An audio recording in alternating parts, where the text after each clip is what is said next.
किसी ने कहा है कि इंसान को सब कुछ मिल जाएगा लेकिन बीता हुआ समय कभी नहीं मिलेगा। आज आप जवान हो गए लेकिन आपको बचपना कभी नहीं मिलेगा, वो दौर गुजर चुका है। इसी प्रकार से आपकी उम्र आज 18 से लेकर 25 साल है और ये जो समय है ना, ये गोल्डन टाइम है। यानी ये समय बाद में कभी लौट कर नहीं आएगा। अगर इस समय का तुमने सदुपयोग कर लिया ना, तो उसके बाद में तुम्हारा भविष्य एकदम मौज मस्ती वाला होगा। और 18 से लेकर 25 साल में अगर तुमने टाइम वेस्ट कर दिया इधर उधर घूमने में, ठीक है, गर्लफ्रेंड से बातें करने में, मौज मस्ती में, तो बाद में भी समय उसी प्रकार से गुजरेगा। तो यानी कि 18 से 25 साल संघर्ष भी होता है। यानी ये दौर होता है बेरोजगारी का दौर। यहां पर कोई मदद नहीं करता इस दौर में, क्योंकि इस दौर से एक बार सभी को गुजरना पड़ता है। क्योंकि नौकरी की जरूरत किसको है? नौकरी की जरूरत मिडिल क्लास आदमी को है। यानी मिडिल क्लास आदमी अगर एक बार नौकरी लग जाता है ना, तो उसके बाद में वो पूरी जिंदगी समाज में मान सम्मान से जीता है। उसको जरूरत है नौकरी की। बाकी अमीर बाप के बच्चे नौकरी की तैयारी थोड़ी करेंगे कि हम मिडिल क्लास हैं तो हमें नौकरी चाहिए, बाकी और कोई कुछ भी करने दो क्या। लेकिन इस बेरोजगारी के दौर में आदमी को खुद ही संघर्ष करना पड़ता है। आस पड़ोस रिश्तेदार तो वैसे भी आपको सपोर्ट नहीं करेंगे, वो तो यानी कि दो बात ताने मारने में इसमें गुजारेंगे। लेकिन सबसे बड़ी बात यानी कि माँ बाप भी सपोर्ट नहीं करते। तो यहाँ पर मतलब इंसान को लगता है यार कि देखो 18 साल तक मुझे कितना प्यार से रखा माँ बाप ने, मेरी हर ख्वाहिश पूरी की। लेकिन जैसे यानी कि दौर शुरू होता है ना नौकरी वाला, आप 18 साल की उम्र शुरू कर देते हो, इसके बाद में माँ बाप भी आपसे उम्मीद करते हैं कभी बेटा नौकरी लगे, हमारा मतलब समाज में मान सम्मान ऊंचा करे, क्योंकि उनको भी टेंशन रहती है। अगर तुम नौकरी लग गए तो उनकी भी मतलब बातें बिल्कुल चेंज हो जाएंगी। लेकिन इस दौर में संघर्ष तो करना पड़ेगा। कभी कभी मन में सवाल आता है कि घर वाले इतनी बातें सुना देते हैं कि चलो यार का घर छोड़कर चलते हैं। घर से भागने का मन करता है, सबका मन करता है, किसका नहीं करता। हमारा भी कभी मन करता था, लेकिन भागकर जाएंगे कहां? क्योंकि हम विजय माल्या तो है नहीं जो लंदन में जाकर बैठ जाएंगे। रहना तो इसी धरती पर। चले जाएंगे तो ज्यादा से ज्यादा कोई प्राइवेट काम कर लेंगे, 12 घंटे नौकरी कराएंगे, 8 से 10 हजार रुपए देंगे। इसके अलावा तुम्हें ये तो है नहीं, आओ भी तुम्हें तो बहुत बढ़िया टैलेंट है, 50-60 हजार रुपए लोग हैं, काम तो वही करना। लेकिन इस दौर में तुम्हें मतलब थोड़ा सा संयम रखना पड़ेगा। ये बड़ा बुरा वक्त होता है। अगर तुमने इसको सही तरीके से मैनेज कर लिया ना, अगर एक बार नौकरी लग गई ना, तो सब यानी चेंज हो जाएंगे। यानी कि माँ बाप भी बातें बिल्कुल चेंज हो जाएंगी, ठीक है, आस पड़ोस रिश्तेदार तो सारे के सारे चुप हो जाएंगे। अभी ठीक है, हमारी रिश्तेदार में कितनी बातें सुनाते हो, कितने ताने देते हो, तो क्या तुम उनसे लड़ाई करना थोड़ी स्टार्ट कर दोगे? जैसे हमारे बारे में कोई बोलता है तो क्या हम उनके ऊपर बोलना थोड़ी स्टार्ट कर दें? सबसे बढ़िया हथियार होता है कि आप चुप रहो, किसी के बारे में कुछ मत बोलो। यानी कि जवाब वक्त देगा, इसलिए आप किसी के ऊपर कुछ मत बोलो, बढ़िया मेहनत करते रहो, बढ़िया तैयारी करते रहो। ये समय भी एक दिन जरूर चेंज होगा। लेकिन ये नहीं है कि मतलब बैठे बैठे मोटिवेशन करते रहे, बिल्कुल समय चेंज होगा, बुरा वक्त भी जाएगा। वक्त तभी जाएगा जब हम मेहनत करेंगे, इसके लिए मेहनत करनी है। बाकी नौकरी इतनी कोई बड़ी बात नहीं है तो सर नौकरी मिलेगी नहीं। कभी हम भी सोचते थे यार नौकरी मिलेगी क्या, मतलब पता नहीं क्या, धरती के ऊपर अलग इंसान उतरते होंगे। नौकरी तुम आराम से किसी भी चीज की हासिल कर सकते हो, छोटी से लेकर बड़ी नौकरी तक। लेकिन तुम्हें उस नौकरी के प्रति समर्पण दिखाना होगा, कम से कम 1 साल तक बढ़िया मेहनत करनी होगी। इसके बाद में पूरी जिंदगी आराम से मौज ही मौज है, ठीक है। बाकी मतलब अगर थोड़ी सी मेहनत कर गए ना, लेकिन ये मत सोचा करो सर जैसे अभी यहाँ घराड़ा दो बात सुनाते हैं तो मतलब हमें क्या है, यानी बचपन से प्यारी प्यारी मिला है माँ बाप का, फिर माँ बाप हमें दो बात डांटते हैं ना, तब हमें बड़ा बुरा लगता है। अरे यार देखो घरवाले ने कैसे डांट दिया गया, उनका भी डांटना फर्ज है। अगर वो आज नहीं डांटेंगे तो हमारा भविष्य सुधारने के लिए डांट रहे हैं वो। अगर तुम इस समय जाग गए ना, इस दौर को अगर तुमने पार कर लिया ना, इसके बाद में तुम्हें कोई कुछ भी नहीं कहेगा। इस बेरोजगारी के दौर में अगर तुम घर वालों को कह दोगे ना, यानी कि ये थोड़ा सा काम करना है, तो तुम्हारी बिल्कुल भी सुनवाई नहीं होगी। नौकरी लगने के बाद तुम ये कह देना कि ये काम होगा, तुमसे राय लेंगे चलकर। ये दौर तुम्हें ही खत्म करना है, इस दौर से भागने से काम नहीं चलेगा। और माँ हमेशा एक बात कहती है भाई आदमी काम को प्यार हो, चाम को के प्यार हो गया। यानी आप कितने भी गोरे हो, कितने भी काले हो, इससे कोई फर्क नहीं पड़ता।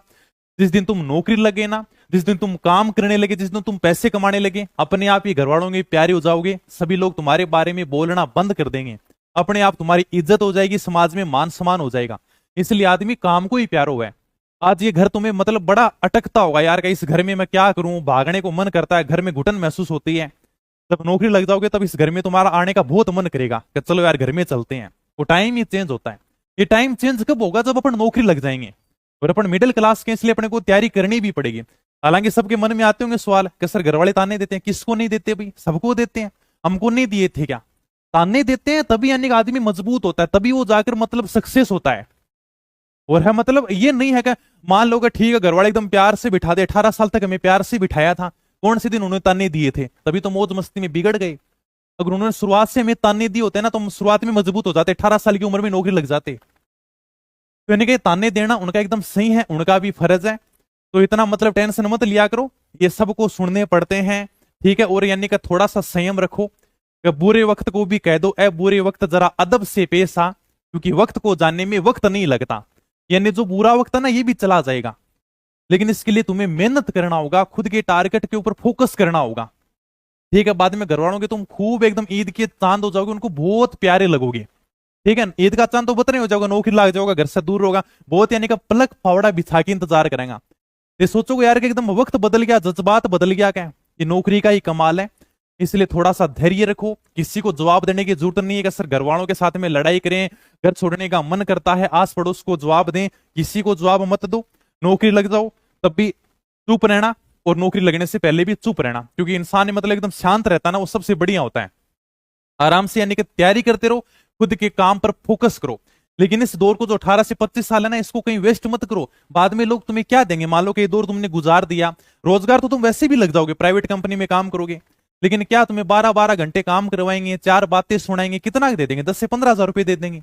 या तो सरकारी नौकरी है, राजस्थान में तो पेंशन भी मिल रही है, और कौन सा तुम्हें फावड़ा खुदवाएंगे भाई, बढ़िया काम भी करोगे, आराम से इज्जत भी होगी समाज में, माँ बाप की भी इज्जत होगी। तो बढ़िया शानदार तरीके से ये दौर भी गुजर जाएगा, लेकिन इस दौर को तुम्हें खुद गुजारना है। अब इस दौर को अगर तुमने अनसुना कर दिया, चलो ठीक है भाई यार का मौज मस्ती में गुजार देते, घर वाले तो बोलते ही रहते हैं, ये टाइम निकल जाएगा, 25 साल बाद क्या कोई ना कोई काम तो ढूंढना ही है। 18 से 25 साल में तुम्हारे कोई टेंशन नहीं है, सिर्फ नौकरी को लेकर सिर्फ एक ही टेंशन है। और अगर नौकरी नहीं लगे ना 25 साल के बाद में, तुम्हारी लाइफ में टेंशन ही टेंशन है। और आज के टाइम में सबसे बड़ी टेंशन है आर्थिक टेंशन। माँ बाप इसलिए बोलते हैं कि बेटा नौकरी लग जा, ठीक है, अपने भाषा में कहो भी यानी सरकारी जवाई बन जा, के बाद मानने कोई टेंशन को नहीं। सरकारी जवाई बनने के बाद में हर महीने आपको सरकार सैलरी देगी काम करने के। बाकी आज के टाइम में किसी को 40 से 45 हजार रुपए नहीं मिलते, 50 हजार रुपए नहीं मिलते। आप काम करके देख लेना, जिंदगी में संतुष्टि तो कभी नहीं। अपने नीचे आदमियों को देखना कि वो कितना कमा रहे हैं, ठीक, उस प्रकार से तुम्हारे शौक भी बढ़ने शुरू हो जाएंगे धीरे धीरे। लेकिन थोड़ा सा धैर्य रखो, ठीक है, बढ़िया तैयारी करते रहो, एकदम मतलब फुल फोकस रखो। बाकी नौकरी इतनी कोई बड़ी बात नहीं है कि नौकरी नहीं लगेंगे, आराम से लग जाओगे। तो नौकरी लगते हैं वो कोई यानी दूसरी धरती से प्राणी नहीं उतरते। कि आप किसी की नौकरी की तैयारी करो, अगर आपने फोकस कर लिया ना कहा का मेरे को तो इस नौकरी की तैयारी करनी है, 1 साल दे दो आराम से, बस जिंदगी सुनरी सुनरी है। उसके बाद में जो तुम्हारा मन आए वो करना। भाई माँ बाप ने हमारे लिए इतना कुछ किया है, 18 साल तक पाल पोस कर उन्होंने बड़ा किया है, तो क्या 1 साल उनके लिए मेहनत नहीं कर सकते? इतना ही तो करना है। तो बाकी कभी कभी हो जाता है तुम्हारे मन में सर क्या करेगा, मतलब घर छोड़ने का मन करता है, घर वाले ताने सुनाते हैं, बढ़िया बात है, अभी घर वाले ताने सुनाते हैं तभी अपन मजबूत बनेंगे। बाकी अगर घर वाले बड़े प्यार से रखे ना कि मेरा बेटो न्यू है, मेरी बेटी न्यू है, एकदम प्यार से, तो वो बच्चे सक्सेस भी नहीं होते। इसलिए ताने देना बहुत जरूरी है, और तानों से आदमी मजबूत बनता है। नौकरी लगने के बाद में भी तुम्हें ताने सुनने को मिलेंगे, चाहे तुम कितने बड़े अधिकारी बन जाना, फिर भी तुम्हें 4 बातें सुनने को मिलेंगी। तो ये यानी कि प्रक्रिया है, ठीक है। और माँ बाप सुना रहे वो अपनी भलाई के लिए कर रहे हैं, वो कोई अपने दुश्मन थोड़ी है। हालांकि ठीक है रिश्तेदार है वो तो चलो मौज मस्ती के हिसाब से कर रहे हैं, लेकिन फिर भी तुम्हारे मन में हो जाता है कि सर जाओगे तो कहां जाओगे घर छोड़कर, कहीं अपने कोई लंदन में तो जाकर बैठ नहीं सकते। इसलिए बढ़िया तैयारी करो, ज्यादा इन चीजों के पीछे मत सोचा करो कि सर ये करें वो करें कहां पर जाएं। बस एक ही चीज के ऊपर फोकस होना चाहिए कि हाँ मेरे को नौकरी लगना है, एक नौकरी के प्रति फोकस हो जाओ, किसी की नौकरी हो कि बस मेरे को इसकी नौकरी लगना है। उसके बाद में देखो आराम से तुम्हारा भविष्य भी यानी कि स्वर्णिम अक्षरों में लिखा जाएगा, पूरे यानी कि समाज में बढ़िया इज्जत होगी, माँ बाप की बढ़िया मतलब मान सम्मान होगा। और अपन मिडिल क्लास फैमिली है तो हमें यानी कि नौकरी की वैसे भी जरूरत है। इसलिए बढ़िया तैयारी करते रहो मन लगाकर। तो ऐसा मन में कभी कभी डाउट मत लाया करो, ये घर वाले बड़े प्यारे लगेंगे तुम्हें, जिस दिन तुम नौकरी लग जाओगे ना फिर देखना कितना मतलब तुम्हारा समय चेंज हो जाएगा। यानी कि पलक फावड़े बिछाकर तुम्हारा इंतजार करेंगे, तुम्हारी इज्जत देखना 0 से लेकर सीधी 100% पहुंच जाएगी, ठीक है। तो बढ़िया तैयारी करो आराम से, क्योंकि बहुत बार कदी कदी आ जाओ है, फोन भी आवे सर के करा, घरवाला ताना सुना हुआ है, घर छोड़ के जाने जिक्र सबको सुनाते हैं, भाई उनका भी काम है। जिस दिन तुम यानी कि माँ बाप की स्टेज पर आ जाओगे तुम्हें भी लगेगा यार मेरे बच्चे कामयाब हों, तो तुम भी उनको 2 बातें सुनाओगे क्या। इसलिए प्रक्रिया तो ज्यादा टेंशन मत लिया करो, तुम्हारा बस एक ही फोकस होना चाहिए कि मेरे को बस नौकरी लगना है, मेरे को बढ़िया तैयारी करनी है। और यानी कि अगर बच्चों को माँ बाप अगर 2 बात बोलते हैं ना तो माँ बाप सबसे बढ़िया है। अगर आज के टाइम में कोई बच्चों को दो बात नहीं बोलता है ना, तो मैं तो खराब ही समझता हूँ। भाई बच्चे तभी तो मजबूत बनेंगे, अगर अपन उनको कुछ बोलेंगे नहीं तो वो कैसे मजबूत बनेंगे। ठीक है फिर, धन्यवाद, थैंक यू, जय हिंद जय भारत।